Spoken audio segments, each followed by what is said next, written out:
என்னை நன்றாய் இறைவன் படைத்தனர். தன்னை நன்றாய் தமிழ் செய்யுமாறே. அனைவருக்கும் எனது முத்தமிழ் வணக்கம் உரித்தாக்குக.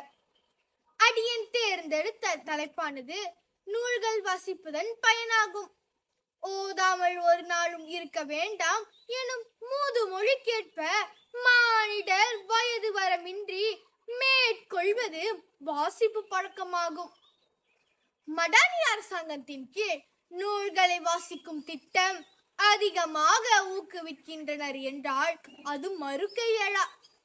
கதை புத்தகம், சஞ்சிகை, இதழ்கள் போன்ற நூல்களை வாசிப்பது நல்ல மகிழ்ச்சியாகும்.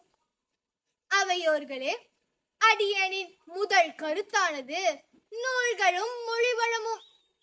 தினமும் மும்மொழியில் நூல்களை வாசிக்கும் போது சொல்வளம் பெருகுகின்றன. நூல்களை தொடர்ந்து வாசிப்பு பழக்கம் உள்ளவர்களுக்கு புதிய சொற்கள் அறிமுகமாகின்றன. அவற்றின் பொருள், பயன்பாடு, இலக்கண சரிவு ஆகியவற்றை இயல்பாகவே அறிந்து கொள்ள முடிகின்றது. சான்றாக புதிய எழுத்து படிவங்கள் தோன்றி அதை பயன்படுத்தும் போது அது தரமாக இருக்கும் என்பது நிதர்சனமான உண்மையாகும். நூல்கள் வாசிப்பதால் பொது அறிவு வளரும் என்பது அடியனின் இரண்டாவது கருத்தாகும்.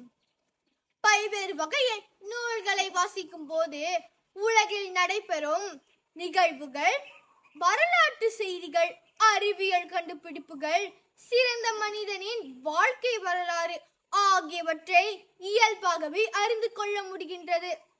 இதன் மூலம் ஒரு மனிதனின் சிந்தனை விரைவடைந்து உலகறிவு பெறுகின்றன.